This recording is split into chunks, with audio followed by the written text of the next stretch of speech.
Si vous êtes podologue, si vous vous intéressez à une alia prochaine, si vous ne savez pas comment on peut travailler en Israël, eh bien restez avec nous parce que nous allons donner un petit coup de pouce à Abigail Pidort, ici présente, qui vient d'ouvrir son cabinet. C'est parti. Coup de pouce, découvrez le savoir-faire et les idées des entrepreneurs Olim. Bonjour Abigail. Bonjour. Bienvenue. Merci. Alors, tout de suite, avant de parler de votre cabinet et de vous souhaiter Mazal Tov pour l'occasion, on voudrait faire un petit point où on en est sur la loi, parce qu'on en a beaucoup parlé. Les podologues vont pouvoir exercer en Israël, oui, non, on en est. Alors, à l'heure d'aujourd'hui, les podologues français peuvent exercer en Israël en privé, donc ils créent leur cabinet et ils reçoivent leurs patients dans leur cabinet privé. La loi, on attend la loi depuis, ça va faire 12 ans, et ce serait pour faciliter l'intégration des podologues dans les Coupat Cholim. Mais on n'est pas loin, paraît-il. On n'en est pas loin, voilà. On croise les doigts. Ça ne devrait pas tarder à arriver, mais disons que le changement de gouvernement a fait que ça a dû prendre du retard. Et que... En décembre, on avait eu un accord qui est tombé à l'eau. Ouais. Et donc là, on vient de refaire un nouveau gouvernement. Donc on est en pourparlers avec le gouvernement pour que cette fameuse loi passe et permette en fait aux podologues non seulement d'exercer en privé, mais d'exercer aussi dans le public. Voilà, dans les hôpitaux, dans les copatrolim, dans les maisons de retraite, tout ça. Pour l'instant, c'est compliqué. Bon, mais il y a quand même beaucoup de podologues en Israël. Il y en a combien ? On est moins d'une trentaine, sachant qu'il y en a dedans, je compte déjà 5 qui sont en train d'arriver en 2019. Il y en a déjà qui sont là, il y en a qui vont arriver en fin de 2019. Ouais, il faut dire que vous êtes le fer de lance, on va dire, de cette jeune génération de podologues et que vous aidez celui qui a besoin de conseils. Franchement, vous n'êtes pas avare, vous les aidez beaucoup. Oui, on s'entraide, hein, on n'est pas beaucoup, on est une trentaine, et puis les anciens nous donnent des conseils sur comment créer, comment ça se passe en Israël, parce qu'il y a des différences, c'est pas comme en France. Ouais.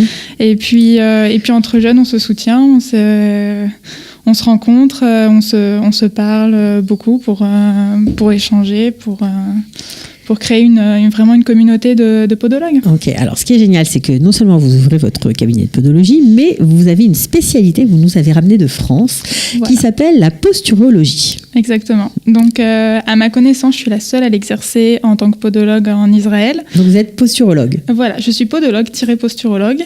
Donc, c'est une autre façon d'interpréter le corps. Donc, dans ma pratique, en fait, au moment de faire mes semelles, je vais faire un examen complet qui dure à peu près 1 heure et qui va permettre de voir la personne dans sa globalité. Je peux raconter une petite histoire. Quand j'ai commencé la posturologie, j'ai une patiente qui vient me voir avec une douleur de hanche. Elle cote ça à 9 sur 10. Impossible de marcher, impossible de courir. Elle était très sportive. Je fais l'examen clinique et à la fin de l'examen clinique, je vois rien à la hanche.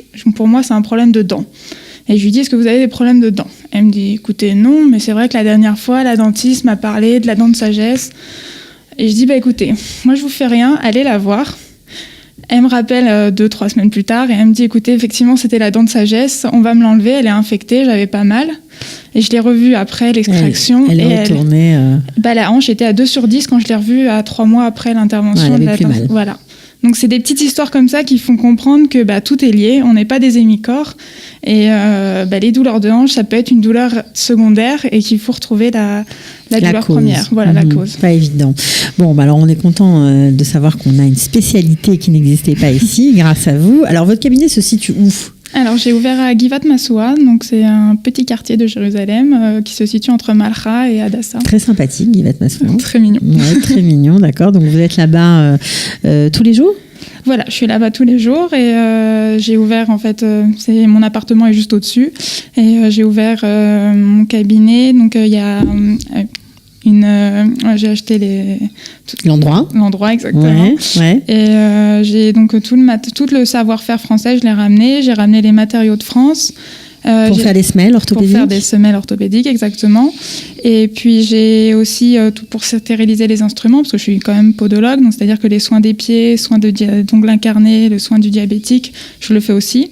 Donc, vous déplacez à domicile ou c'est uniquement les gens ? Vous pouvez faire aussi du domicile ? Je peux faire aussi du domicile sur Jérusalem. Oui, pour ceux qui en ont besoin. Je sais qu'il y a un besoin. Et puis, pour les personnes âgées qui ont des problèmes justement d'ongles incarnés, de diabète, etc. Exactement. Donc vous pouvez aussi les soigner à domicile. Oui, c'est très important. Ça coûte cher comme soin ? Il y a de tous les prix. Je peux vous donner mes prix. Ouais. Moi, je suis à donc 220 shekels pour un soin à la maison et après au cabinet, pardon.